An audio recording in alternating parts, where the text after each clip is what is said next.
Hello, everyone. Welcome to this week's Bits orientation session. I hope you're all having a good week.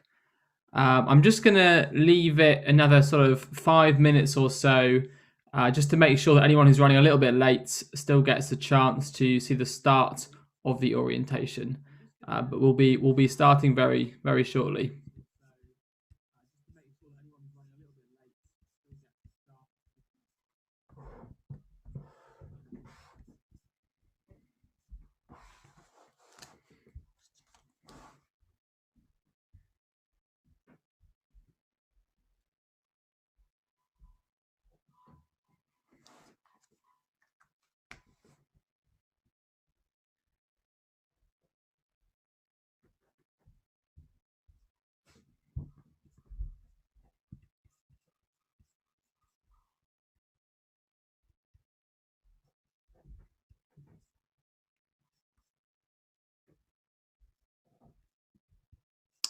Right, I think we might as well get started.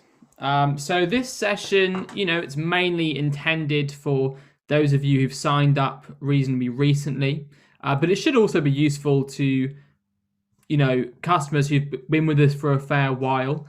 And essentially, it's just to enable you to make an informed decision about whether Bits is right for you, the circumstances under which Bits could be right for you or not right for you in the future, and sort of deal with the common questions that people ask about Bits.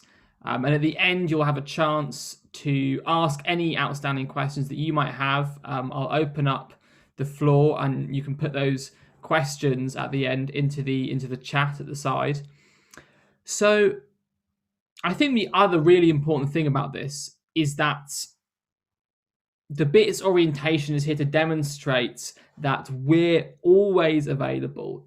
The whole Bits team, so me, but also the entire Bits team, we are all about trying to give you the clearest picture possible and about trying to address the problems that you bring to us. So, in that spirit, if after you watch this orientation, you think, oh, there was something, really important that Iggy didn't cover, please let us know. All this is just about helping you to get the most out of Bits, and also just to, help you improve your credit score to the greatest extent possible. And so if there is anything that you think should change, just please let us know at the end of the video. You can sort of leave comments below, or you can email us. Right off the bat, I'll just give you our email now. It's hello@getbits.app, HELLO @GETBITS.app. So I'll just briefly run through the agenda. Essentially, we're going to first examine what a credit score is and why you might want a better credit score. We'll then move on to how you actually can get a better credit score.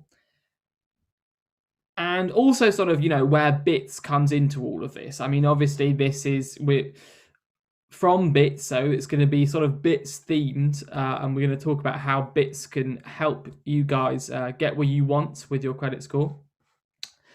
Then I will just quickly run through some common questions. The questions that if I didn't go through them, you'd be asking them in the chat anyway. It's just useful to get those out of the way. And then finally, at the end, as I say, we'll go to a live Q&A, and you can ask me, really anything about Bits, anything about credit building in general, and I will do my best to give you a good answer in the video. I mean, if it's a really complex question, then I might ask you to email me, and we can have a sort of a little back and forth, or we can book a call. We can book a telephone call. But either way, this is a chance to ask the sort of questions that you don't usually get to, because, unless you sort of go and pay for a financial advisor, or if, I suppose there's good online resources out there, but credit education opportunities in this country are quite limited. So, get ready with those questions, and when the time comes, I'll tell you, and you can start putting those questions in the sidebar. So the first item on the agenda: what is a credit score? Now, this might seem to be a very simple question. It's actually a little bit more complicated than you might think. And the first thing to realize about credit scores is that they are consumer facing products. So they are designed for you, to give you an impression of your credit file health. And what I mean by this is that lenders don't see them. Lenders do not see your credit scores as calculated by Experian, TransUnion, Equifax. They will look at your credit file and come to their own conclusions. They'll have their own formula for looking at your credit file and almost making their own sort of credit score for you, but they will not see your credit score as shown to you by the credit reference agencies. The credit score is a simple numeric figure which is supposed to give you a sort of a snapshot of your file. And that's really useful, but it's not something that's going to be seen by lenders. And so this second question of, well, why might you want a better credit score? I think you can see from what I've just said that it's not that you want a better credit score in and of itself, because only you ever see it. There's no point just randomly boosting your score by 20 points, right? You want a better credit score because a credit score is a really good indicator of your credit file health. And so if you've got a better credit score, you can feel more confident, basically, that you're on the right track, that your credit file is in good shape. And if you've got a lower credit score, that is probably going to make you think, well, if I want to apply for a mortgage in the next 4 years, I should start building it up. And so that's why you might want a better credit score, because it's a good indicator of your credit file health. And your credit file health is one of the main things that determines your access to credit. And credit comes in many forms. It's not just credit cards. It's also mobile contracts. Even, I believe, some utilities providers are now running credit checks. Don't quote me on that, but that is also a form of credit, which having a better credit file affects. And mortgages, of course, are the big one. And, we know that a lot of our customers are trying to get a mortgage. And, when you apply for a mortgage, your credit file is only one of a few different things they look at. Obviously, they'll look at your income as well, but you'll probably get a better deal if you have a better credit file. And so trying to improve your credit file in the long run, could save you a lot of money and just generally make your life a bit easier. And so that's why you might want a better credit file. Now, there are a multitude of ways to improve your credit file. And of course, it goes without saying that, there are some negative things that you could have on your credit file. And, one of the best ways to maintain your credit file health is to never get any of these bad things in the first place, these things that drag your score down. But there are also positive things that you can do, which adding these things to your credit file will make it healthier, and that should then be reflected in your credit score. Now, as I say, there are lots and lots of things you can do. At Bits, we try and keep it simple, and we think we've identified a sort of a 3-pronged strategy, which covers a couple of different bases and basically conveys your creditworthiness in a relatively low risk way. And these 3 things are, firstly, to have your name on utilities bills, And I say have your name because as long as you're living there, you don't actually need to be paying for it. I mean, just hypothetically, so you're living with your parents and your parents are paying the bills. If you're living there, you can get your name on those documents. I mean, theoretically, this means that, you know, you are on the hook if that bill goes unpaid. And that's why it helps to improve your credit score. Secondly, so the first thing is utilities bills. Secondly, getting a mobile phone contract. Now, this is slightly higher risk because you know it's more likely that you'll get turned down for a mobile contract than it is that you'll get turned down for utilities bills, but still relatively low risk. If you get a mobile contract, this is another form of credit which is perceived by lenders as very boring, if you like. You know, it doesn't really convey anything about you as a person in the way that a loan might. You know, if you have got a small loan, lenders might think, well, maybe they're in financial difficulties. If you get a mobile contract, it's still a form of credit, but it doesn't have any sort of negative connotations in the same way that a small loan might do.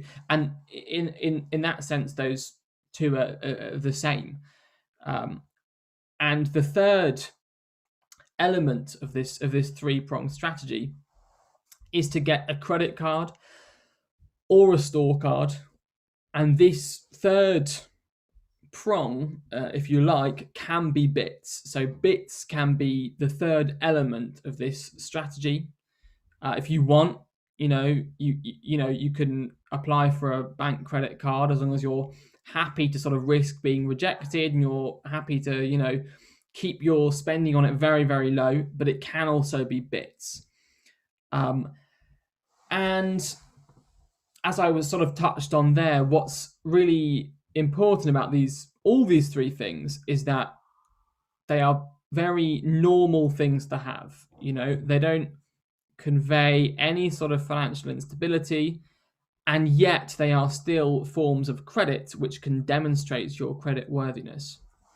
So this is quite a simple strategy. Obviously, there are lots of complications here. There are lots of caveats and complications, but, you know, we think that these three things should be a really good basis for your credit building strategy. Now, the common questions I've got are mostly to do with bits specifically.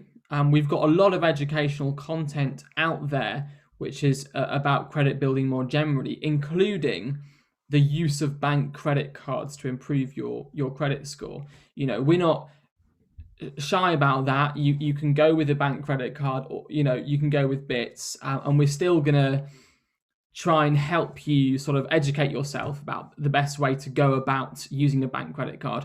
But we have covered those in other videos. So I'm going to focus on the frequently asked questions, which is to do with bits. However, if there is something that I haven't fully explored, just ask me at the end. That's completely fine. You can ask whatever you want at the end. But the frequently asked questions I've got, the first one is, do I get my monthly fees back? I sign up to Bits. Do I get my monthly fees back at the end? And the simple answer is no, you don't. This is a fee. It's, you know, it's what it says on the tin. It's a monthly fee, and this is a fee that you pay to us, and in return we help you to build credit. And it is as simple as that. Now, what this monthly fee means, is that for us everything is very simplified, and it's simplified for you too. So there is no sort of interest. There are no hidden fees. It is an upfront fee that you pay, and then you don't have to worry about paying Bits anything else. So in short, no, you don't get your monthly fees back. That's a fee that you pay for the service of helping to improve your credit score. The second question is, who shouldn't use Bits? And now, I should be clear, what I'm about to say is not sort of comprehensive. You really should, read through our terms and conditions, and there's a full list of the scenarios in which you shouldn't use Bits. I mean, there aren't many. There aren't hundreds of scenarios. There are, probably about 9 or 10, maybe even a bit less than that. But it's worth going through that if you want a really comprehensive, and you should want a really comprehensive list of the circumstances in which you shouldn't use bits. But I can run through a couple of the common ones. So the first one is if you are currently in a significant amount of debt. And I mean, obviously, significant is a sort of slightly arbitrary thing. In general, if you're in any sort of debt, bits may not be right for you. And apart from anything, this is just because paying down that debt more quickly is likely to be a better use of your money, right? When you're thinking about your credit score, if you're currently in debt, paying that debt down is probably the best thing you can do for your credit score. And that's why we say if you're in debt, you probably shouldn't be using bits. The second thing is if in the past 6 months you have had some kind of, what I might call a credit event on your file. So this is stuff like getting a default, entering an IVA, receiving a CCJ, a county court judgment.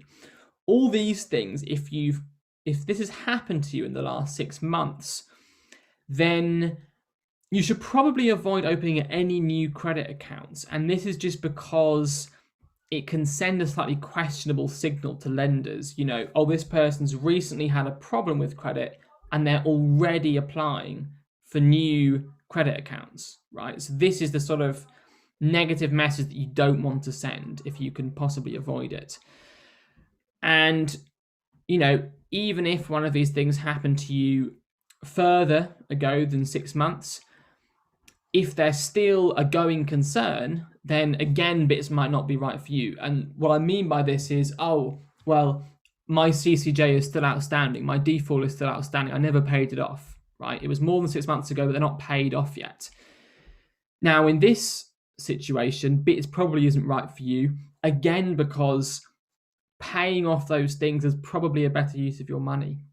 Now, when it comes to an IVA, it's a little bit different. If you've entered an IVA more than 6 months ago and you're still in it, you can use bits, but we just suggest sticking to the £12 a month plan or less. And that's because when you're in an IVA, there's above a certain amount of credit that can send a negative signal. If you've got access to a large amount of credit and you're currently in an IVA, that can send a negative signal. So we just say stick to the £12 a month plan or less. Now, this brings me nicely on to the next question, which is how to choose a plan. Because obviously we've got quite a wide variety of plans. They're priced at pretty different price points. So there are basically two factors here. The first factor is that all else equal, a higher plan is going to have higher results in all likelihood. But the second factor is that the longer you keep bits, the better, as far as your credit file is concerned, as far as your credit score is concerned. And this is because lenders like to see older credit accounts. So what you really want is for bits to be a sort of mature credit account. You keep it for at least a year, ideally a bit more, and don't close it until that point. Now, there is a certain amount of conflict between these two things, right? Because a lot of people would say, well, I'm happy to pay £12 a month for 2 years, but I'm not really happy to pay £40 a month for 2 years. That seems like quite a lot. I'm not sure if I really want to commit that much of my money to paying for bits. And this is perfectly reasonable. But we would generally say if you find yourself in that position, if you're thinking about this, err on the side of going for a longer amount of time, because the average age of your credit account is a really important indicator, and to have a mature credit account on your file is a really good thing. And so, if you can possibly avoid it, don't sign up and then cancel after 4 months. I mean, to lenders, this can just look like you're a little bit skittish, if you see what I mean. You've signed up and closed it really quickly. And this advice, by the way, applies to credit accounts in general. So, if you ever happen to get a bank credit card and then you don't use it anymore, don't close it. There's no, if you can avoid it, don't close it, because opening and closing credit accounts is something that you should try to minimize. I mean, obviously, in some situations, you're going to need to. It doesn't need to be something you massively worry about, but it is a good general rule of thumb, and it's just something to be aware of. So now, I think it's about time to open up to your questions. I'll just go over and check now, see if there's already any there. But from this point onwards, just fire away. Any credit questions, any questions about bits, any questions about credit building in general. I mean, I can't sort of give you financial advice, but I can share some general pointers with you, things that our other customers have found useful.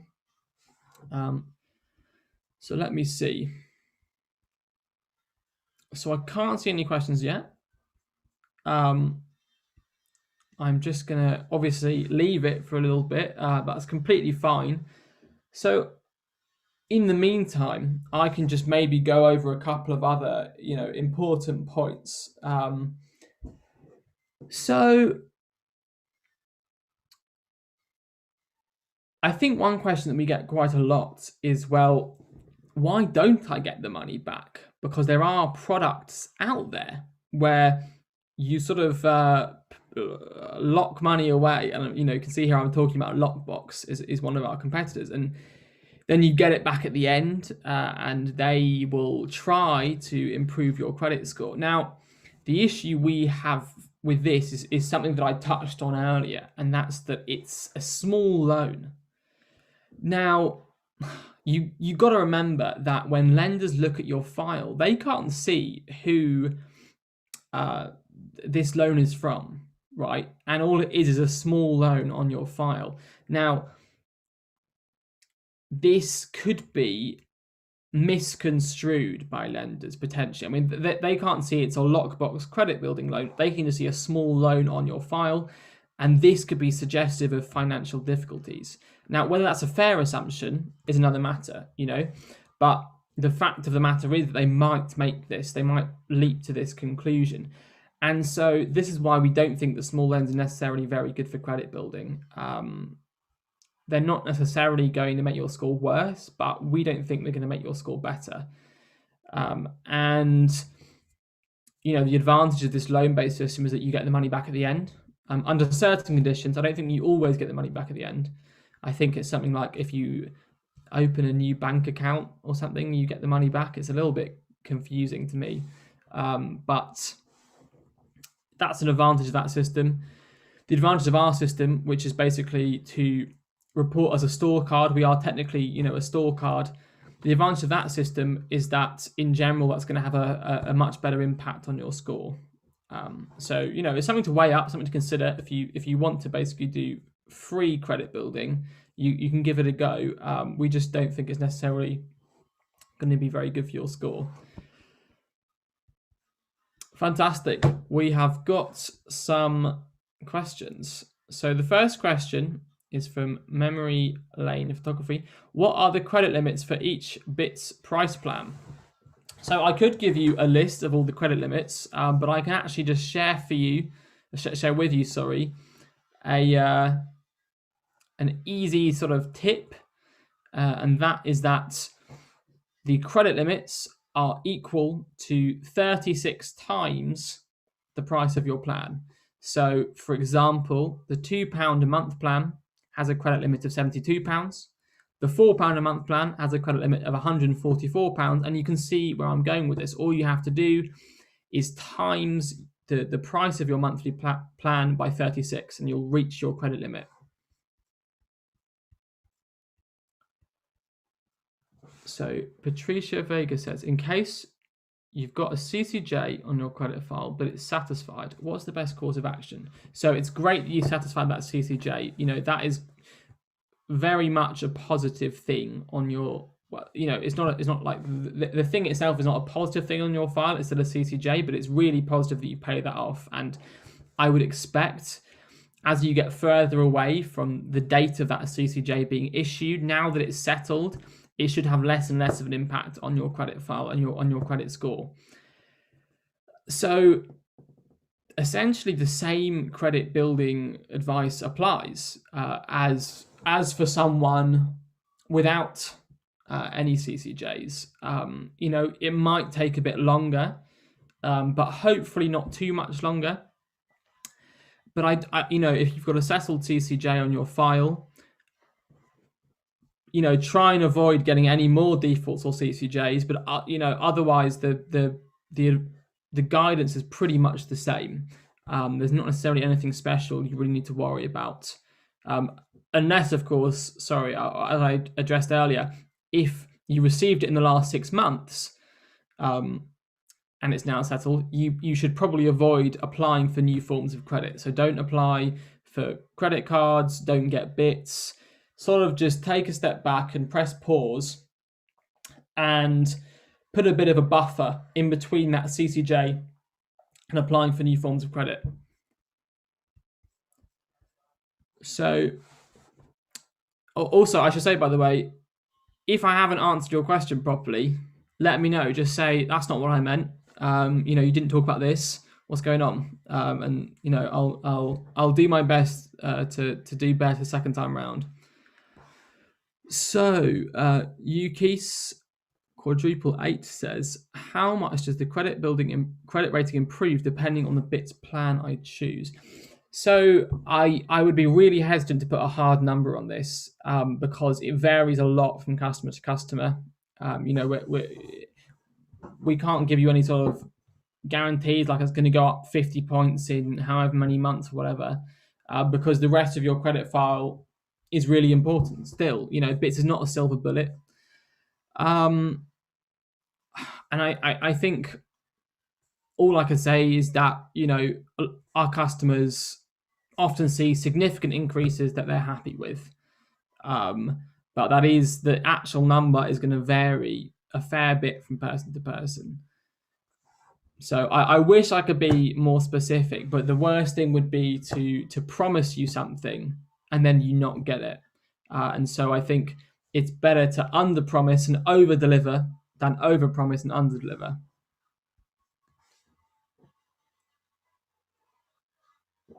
So Turfa Tiligo says, how exactly does bits appear on credit files as a loan or a credit card? Well, this is a really important point. So as I sort of mentioned briefly, we don't think loans are a very good way of building credit. The only exception might be a mortgage, which is sort of a kind of loan. And a mortgage, if you get a mortgage, that tends to be really good for your credit score if you make your repayments. But otherwise, we don't see loans as very effective for credit building. And that is why we've got our whole system set up so that we are a store card. We report as a store card. Now, if you're in the Experian app, we'll show up in the credit cards section of that, but we do report as a store card. And we think this is what is gonna, improve your score much more so than a loan or something like that. So yeah, to put it simply, we're in the credit card section. We report as a store card. So Helen Kiroro says, I just opened a Bits account but already have a significant amount of debt. Would closing it now affect me negatively? So if you've just opened a Bits account, you can close it because we won't have reported yet. We report once a month in batches. And so if you get in touch, with us, we can cancel your account for you. If it's within 14 days, you'll get a full refund. And yeah, you don't have to worry about it. But yes, I should say there are in the app there are a list of circumstances in which you shouldn't sign up to Bits, and it's worth just rereading those if maybe you missed them the first time round. But in short, if you've recently signed up and we haven't reported yet, then you can cancel and your account will just never show up in Experian, essentially.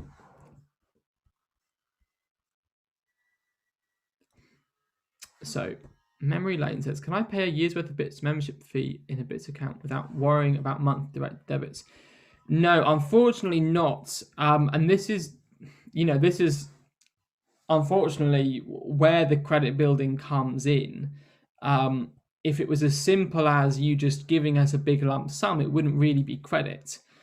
In quite the same way, that would just be showing your income. It wouldn't be showing your ability to make payments on time. And this is the signal that we want to send to lenders.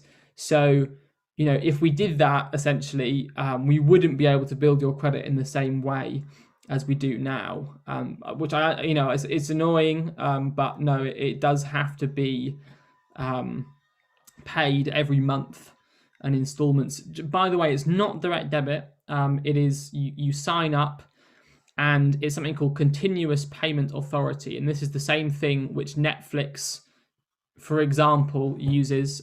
So you'll just be charged automatically every month. It's not a direct debit though, just to make that clear. You don't have to set up a direct debit to us or anything like that. So Yuki's 8888 says, why doesn't Bits report to all credit agencies except for Experian? So yeah, we are partnered with Experian, and Experian is the UK's largest credit reference agency. The reason that we only report to Experian at the minute is that it's you have to meet some very, very exacting requirements to report to credit reference agencies, and this is the value we're giving you. So you can't go and report yourself to a credit reference agency. We have to do that for you, or another person operating in the credit sphere has to do that for you. And essentially, we've jumped through all the hoops. We've gone through that really long process with Experian, and we haven't quite done it yet for TransUnion and Equifax. It just takes a very long time. I mean, we're working on it. I would say that reporting to at least one of those is probably a question of months. Shouldn't be over a year, but don't hold me to that. I'm just sharing that with you to give you an idea. It's really difficult, and we went for Experian because they're the biggest CRA, and we had a good conversation with them when we first started up, but we realised that reporting to the other two agencies is something that you guys want, and that's why we're working on it basically. So Memory Lane Photography says, on a long-term basis, can I increase Bits credit plan on a yearly basis? For example, year one, £12, year two, increase it to £40 a month. Absolutely. You can upgrade or downgrade at any time, even month to month. But what we would say is, it's best to avoid upgrading and downgrading in a short space of time. So just before you upgrade, you want to stop and think, well, can I afford this for a decent amount of time? The same sort of rules should apply in the sense of thinking, well, can I afford to do this for a year? Is probably a good sort of metric. But you can, by going into the app, going to settings, and then going to change plan, you can upgrade or downgrade whenever you want, from month to month. But it's just worth exercising a little bit of caution and thinking, well, if I upgrade, can I keep this for a while? And the thing is with downgrading as well, it's best to start off on a plan which you can comfortably afford and avoid downgrading. Now, downgrading once is not a disaster by any means, but you just don't want to be, downgrading every few months or whatever. That's not necessarily the best signal to send. So pick a plan that you can comfortably afford and stay on it. And if you want to upgrade, that's fine. Just make sure that you're not going to have to then immediately downgrade, in a few months' time or whatever. But that's, you're free to upgrade and downgrade is the simple answer to that question. So Ibrahim Hanif says, I am on Experian credit score 856 and in the fair category. I just started my Bits account and monthly subscription of £40 per month. How long before I start to see my score go up? This is actually a really good question, and one that I might start including in the main body of the orientation. I drew up a little timeline the other day, and it's quite a cautious timeline, right? So I think, again, it's better to under-promise and over-deliver. And essentially the timeline that I drew out was that by 8 weeks, Bits is visible on your file, right? So if you get to 8 weeks and Bits is not on your Experian file yet, please get in touch with us, and we will sort that out for you, right? It's not very common, but it's just worth bearing in mind that 8 weeks is the cutoff for seeing Bits on your file in normal circumstances. Now, the first time Bits appears on your file, it's not beyond the realms of imagination that you might see a small decrease, right? So I'm talking here 20, 30 point decrease, right? And so it's not like, as soon as Bits goes on your file, you're going to see an incredible increase. Credit building is always a long-term thing. Just on that point, that thing about a small one-off decrease, that's the same for any credit account. So a mobile phone contract, a credit card, would also have the same effects. But it's basically because it brings down the average age of your credit accounts and then starts building it back up again. So 8 weeks, Bits is on your file by at least this date. Now, once you get to the 6th or 7 month mark, you've had a significant amount of payments reported to Experian. And it's at this point at which I think you should be able to see an upwards trajectory. Now, you might well see one beforehand. I mean, a lot of people see an upwards trajectory after their second payment is reported. But the 6 to 7 months mark is a way to sort of manage your expectations. I mean, you may not see an upward trajectory before this point. And now, once you get to a year and older, at that point is when we'd really expect Bits to be a significant positive on your file. Now, this may not always necessarily perfectly track with the score increase, but having a mature credit account on your file, once you get that up to a year, 2 years, that's when it's a really big thing in the sort of pros column. If a lender's looking at you, they've had this credit account and they've made their payments on time for a year and a half, 2 years, that looks really good from a lender's point of view. So you should start to see a score increase by the sort of 6 to 7 month mark. That's probably overly cautious, and you might well see it before that. But nevertheless, that's a good sort of benchmark. So, memory lane. Will closing Bits after 3 years on £40 a month plan hit credit score? So that's a really interesting question. And I think the thing to say is that, in general, closing credit accounts is not a good thing for your credit score. But you have to think about, if you've been paying for Bits for 3 years at £40 a month, I mean, you're likely to have already seen a significant positive impact on your credit file and credit score, right? So closing a credit account is never really a good thing, but that small negative is going to be outweighed by the big positive of having kept that for 3 years. And you've got to think, everyone closes their credit account at some point, pretty much. It's not common to get a credit card and keep it for 60 years. So although you should avoid unnecessarily closing credit accounts, it is a thing which people have to do sometimes, and lenders know that. What you want to avoid is closing a credit account really quickly after opening it. And so, the answer to this question is really, it might have a little bit of a negative impact, but that impact is going to have been outweighed by the gains you've made in the preceding 3 years. So yeah, I mean, for other types of credit accounts, you might just want to keep them open as long as possible, right? But with Bits, obviously, because there's a monthly fee, at some point you're going to want to probably close it. You're not going to want to keep it indefinitely because you want to stop paying, X amount of money a month.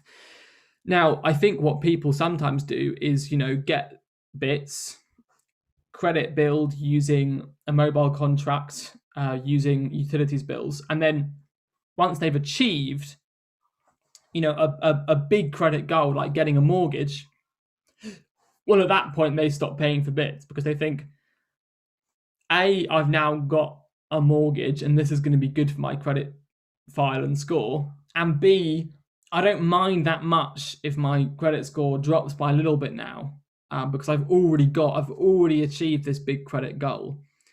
So it's all going to depend on what you're using bits for and why you want a better credit score, really. So that was quite a long answer, I'm aware, but Memory Lane Photography says, thank you very much for sharing your knowledge. Really appreciate it. That is that's lovely. Not a problem. Happy to help, as is the rest of the team. And that's what we're here for. But thank you. That means a lot. Yuki's 8888 says, how long do defaults, IVAs, and CCJs remain on your file for? 6 years is the simple answer. Your credit file goes back 6 years. Anything that happened before that is just not going to be on there. And this includes IVAs, CCJs, defaults. So there's a very simple answer to that question, and it is 6 years. Now, what you want to do probably before this is just make sure that CCJs are settled, defaults are settled, IVAs you sort of settle up there too. And then, you would probably think, well, even before it's actually dropped off my score, if it's settled and it's been on there for a fair while, it shouldn't really be holding back my score too much. But it won't actually drop off until 6 years have gone by.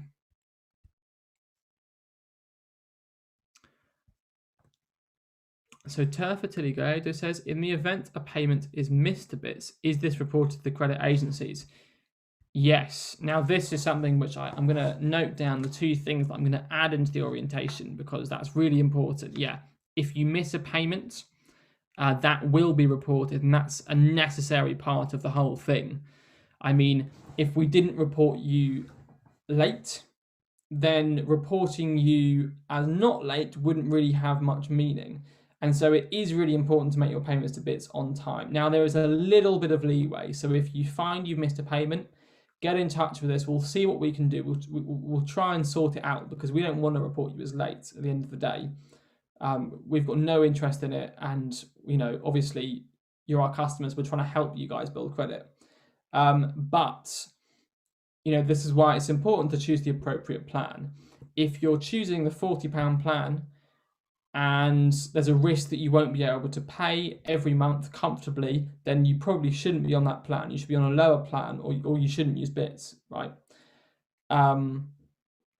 So yes, the simple fact of the matter is that we do have to report you late if you miss a payment.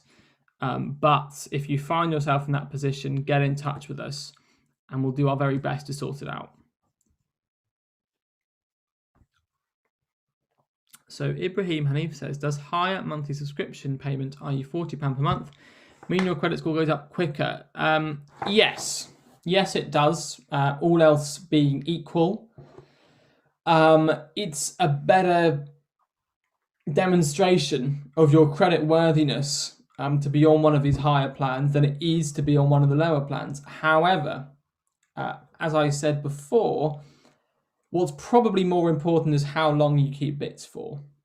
And so if the choice is between paying for a higher plan for a shorter amount of time or paying for a lower plan for a longer amount of time, you should probably go for the second option. It's just really important to have bits as a mature credit account on your file.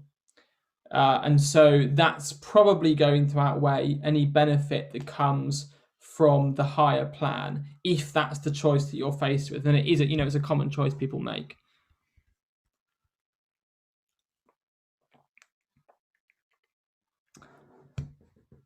So in what range would you consider as a good credit score roughly? And what is the maximum credit score one can achieve? So we're partnered with Experian and their scale goes up to 999. That's the maximum score you can achieve.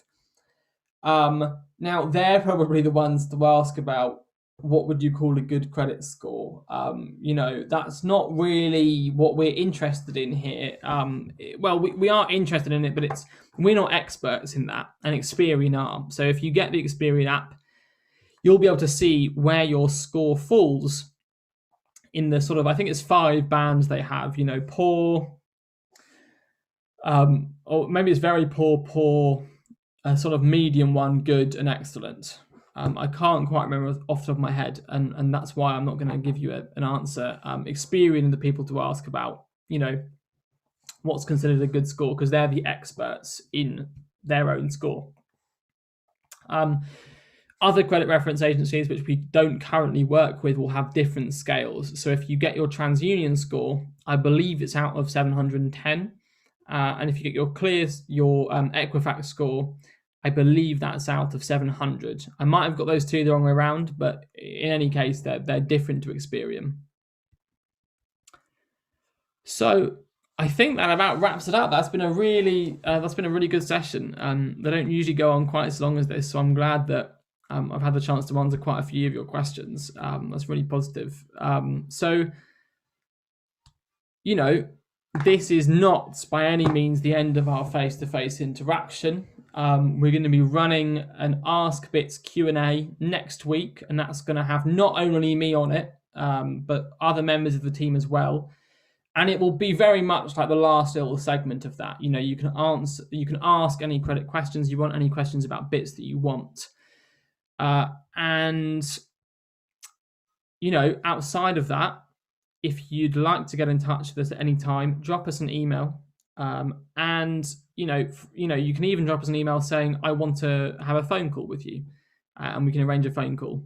So we're here with you every step of the way to try and make sure that you can build credit as effectively as possible. And I'm just seeing a couple of thank yous in the comments. No problem. It's my absolute pleasure. And I hope to see some of you soon on the Ask Bits or in another sort of format. But otherwise, have a great evening, and good luck with your credit building. And again, don't hesitate to get in touch, including with any feedback about orientation. So tell us what was good, what was bad. I'm sure there were some bad things, so please let us know. But in any case,